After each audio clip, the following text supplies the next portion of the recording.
President Trump has put so much muscle and has made so much of a priority getting a deal that he will get a deal. And there will be a lot of fanfare. There might be that release of hostages within 72 hours that the deal promises. I suspect there might be a rapid move towards an Israeli election. And there will be a tremendous sigh of relief from a lot of quarters that a deal has been reached.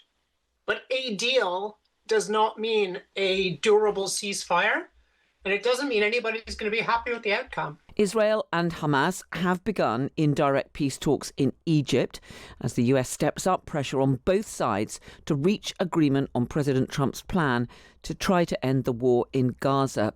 Over the weekend, the US president said he's asking those involved to move fast to accept his proposals, which would mean the release of the hostages, the eventual withdrawal of Israeli troops, and no role for Hamas in the future administration of Gaza. The negotiations are expected to continue tomorrow, which marks 2 years since the October the 7th attacks in which 1,200 people were killed. In the last hour, President Trump's been speaking at the Oval Office. We have a really good chance of making a deal, and it'll be a lasting deal. We want to have peace. This is beyond Gaza. Gaza is a big deal, but this is really peace in the Middle East. And the amazing thing is we have every Arab country, every Muslim country, we have every country surrounding.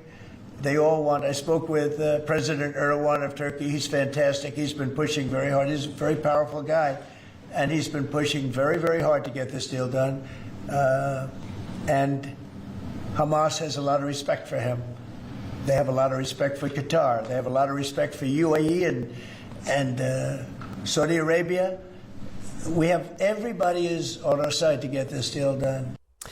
Well, Ambassador Barbara Leaf, who served as Assistant Secretary of State for Near Eastern Affairs in the US, was on Times Radio Drive earlier and was asked whether she felt optimistic about the progress so far. Well, yes, I do, John. And you and I have talked about Gaza and the endless quest for a deal on hostages a number of times. And every time I've been pretty pessimistic. This is the first time in nearly 2 years that I really have a measure of optimism. Well, the former Middle East negotiator for the US, Aaron David Miller, told John Pienaar that a full recognition of Palestine and a two-state solution would require a real heroic lift. The gaps between these parties were as wide as the Grand Canyon. They are now galactic in scope, and we do not have the leaders in Israel, among Palestinians, and in Washington to bring the focus, the determination to deal with those issues seriously. Well, let's talk to Dr Lynette Nusbacher. She's a former British Army intelligence officer and part of the team that worked on the UK's national security strategy. Good evening to you, Lynette. Hi, Carol. Good to have you with us. The US president sounding very positive there, talking about all the support there is for his deal. I mean, what do you think the prospects are of him being proved right? I think that President Trump has put so much muscle and has made so much of a priority getting a deal that he will get a deal. And there will be a lot of fanfare. There might be that release of hostages within 72 hours that the deal promises. I suspect there might be a rapid move towards an Israeli election. And there will be a tremendous sigh of relief from a lot of quarters that a deal has been reached. But a deal does not mean a durable ceasefire, and it doesn't mean anybody's going to be happy with the outcome. So when you say that, you think we could actually see the first phase as envisaged in this 20-point plan, which would be the release of the hostages, which, of course, would be hugely significant, and a ceasefire. But then these questions about who governs Gaza in the longer term, is that where you think the problems could come? I do. Hamas is a methodologically Maoist organization.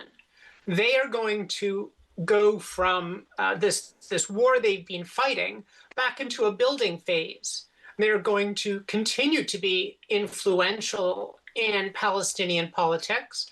They're going to be very influential in Gaza and in the West Bank. And the Palestinian Authority is meant to be excluded from governing Gaza.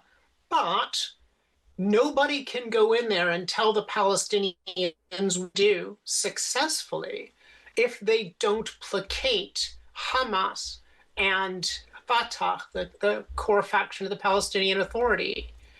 The Israelis have got a comparable problem. Netanyahu's extreme right-wing cabinet colleagues are ready to shove him out the door if they detect a whiff of accommodation, if there is anything like a bit of Hamas remaining. They want Netanyahu to keep fighting until there is nothing left in Gaza. And we're hearing in the Times tonight that already the Israelis, or even while these negotiations are continuing, that the Israelis also have plans for if anything goes wrong in the terms of the implementation of this plan, that they're ready to resume even more attempts to assassinate Hamas leadership and seize control of further those bits of Gaza that they don't control already. Yes.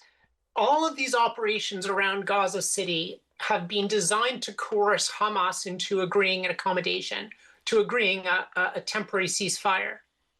And they have made it clear that they're ready to carry on smashing things up. Of course, they are ready to go on smashing things up. And it's really hard to destroy Hamas. The Israelis used to kill the chief of Hamas every week, and Hamas would promote somebody new. They're a durable organization. There were about 40,000 people when this war started. There are about 40,000 people now. So it is a non-trivial task to destroy them. Yes, the Israelis are signaling that coercion will continue, but it doesn't mean the Israelis are going to be able to go back in and destroy Hamas and live in peace. Well, let me just ask you about the Times tonight reporting that the Prime Minister, he's written an article in the Times and he is expressing his anger at students who across the UK are planning protests tomorrow to mark the second anniversary of the October the 7th attacks. He says that these regular pro-Palestinian protests have been used by some as a despicable excuse to attack British Jews. And he goes on to say that he believes that those who are planning to take to the streets and may urge violence, he talks about these demos being un-British. I mean, what do you make of his intervention and the plans for these protests tomorrow? Labour's been using this un-British line for a while now. And I think nothing is more British than going out in the street and protesting and imagining that you're changing policy by doing it. The Prime Minister's got a point in that relentless protests with slogans like globalize the Intifada, with the word genocide, murder, things like that, these highly emotive terms, that is certainly helping create and sustain narratives that make life dangerous for British Jews. However, to suggest that going out and protesting, especially if the government doesn't want you to suggest that's un-British is just foolish. Well, Dr Lynette Nusbacher, it's been great to speak to you. Thank you so much for joining us tonight. It's a pleasure, Carol. Well, let's have more on the prospects of the negotiations, which are due to continue tomorrow in Egypt between delegations from both Israel and Hamas. Julie Norman is a senior associate fellow at RUSI. She's also author and has a new book coming out on Gaza, the Dream and the Nightmare. Good evening to you, Julie. Good evening, Carol. We've heard President Trump tonight being optimistic about the prospects for his deal working, for an agreement being reached. Do you think he's right? Well, I would agree with some of the previous guests that I feel more optimistic now than I have in a while. I think we are getting closer to a pathway to ending the war, to getting the hostages home, but we're definitely not there yet. And I would say, Carol, a lot of the sticking points that will be negotiated this week have been the same sticking points in past ceasefire negotiations. Those include the withdrawal of Israeli troops from Gaza, both the timeline and the extent of that withdrawal. They include the question of disarmament of Hamas, and they include that big question of what governance is going to be like in Gaza afterwards. So there's still a lot to iron out there. Trump laid out some very, I think, strong proposals and principles, but there's a lot of details still to be worked out, and that's what's happening this week. Because Hamas, just to get to this point, agreed to this release of the remaining hostages. It's thought there are perhaps 20 still alive, and to a ceasefire. But it doesn't sound as though Hamas has so far agreed to completely disarm and to play no future role in the governance of Gaza. That's exactly right. And I would add, Carol, too, they did agree to release the hostages, but with the qualification that, quote unquote, field conditions were met. And so even that has some conditionality on it that, again, is going to need to be worked out. But I think there does seem to be some optimism around a hostage release. And I think that's, obviously incredibly good news. For the longer term pieces, though, right, this question of how governing in Gaza is going to look afterwards for Israel, for the U.S., and frankly, for most of the international community. They don't see any role for Hamas in any way, shape, or form. Hamas, though, wants to try and maintain some sense of relevance, or at least to have the deal be framed in a way that it's not looking like they're completely surrendering.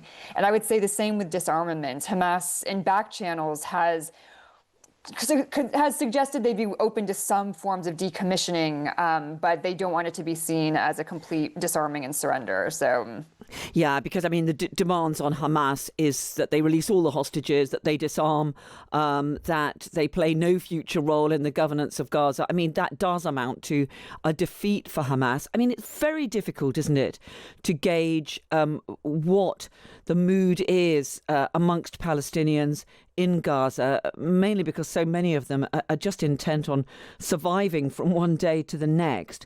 But do you get the sense that Palestinians would actually now be happy to be rid of Hamas? Yeah, Carol, I would say there's such a wide range of opinion in Palestine as there is everywhere. But I would say in Gaza in particular, even more than the West Bank, people are desperate for a ceasefire. They are ready for a ceasefire. What I'm hearing, what many others have kind of been hearing is, many people are very aware that this may not be the ideal plan. They know it doesn't have everything that Palestinians want, but they also know it's the only plan on the table, and they know that it's the one that has the most likelihood of ending this war. And so, in general, there is a lot of support behind it. I would say there's some skepticism that the deal will go through or that it will last, but there is definitely support for a ceasefire. And I would point out also, rapidly declining support for Hamas over the course of this war. Let me ask you about those protests that are planned in universities and elsewhere across the UK tomorrow to mark 2 years since those October the 7th attacks, which killed over 1,200 people and, of course, began this latest Israeli offensive into Gaza. The Prime Minister is saying that those demonstrations it's un-British, he says, to have so little respect for others, and that's before some of them decide to start chanting hatred towards Jewish people all over again. Do you think that the government is right to take such a direct stance on those demonstrations tomorrow? I always think there's a question for people individually with, what makes the most sense to them and how to be sensitive to others in their community. But I think for the state and the government, one needs to be, respecting freedom of expression, freedom of speech around this issue, even when it is uncomfortable. And we saw this after the horrific attack in Manchester last week, too, a kind of a call to protesters to stand down from pro-Palestine protests over the weekend. And I think that was also problematic. It very clearly conflated anti-Semitism and anti-Semitic terrorist attack with pro-Palestine protests. And certainly there's some overlap there in some instances, but these things need not be the same. And I think having the government come out and equate them that way to call for fewer protests is actually probably galvanizing them, quite honestly. Julie Norman, Senior Associate Fellow at the think tank RUSI. She's also an author, and her new book, Gaza, The Dream and the Nightmare, is out shortly. Thanks so much for joining us. Thank you.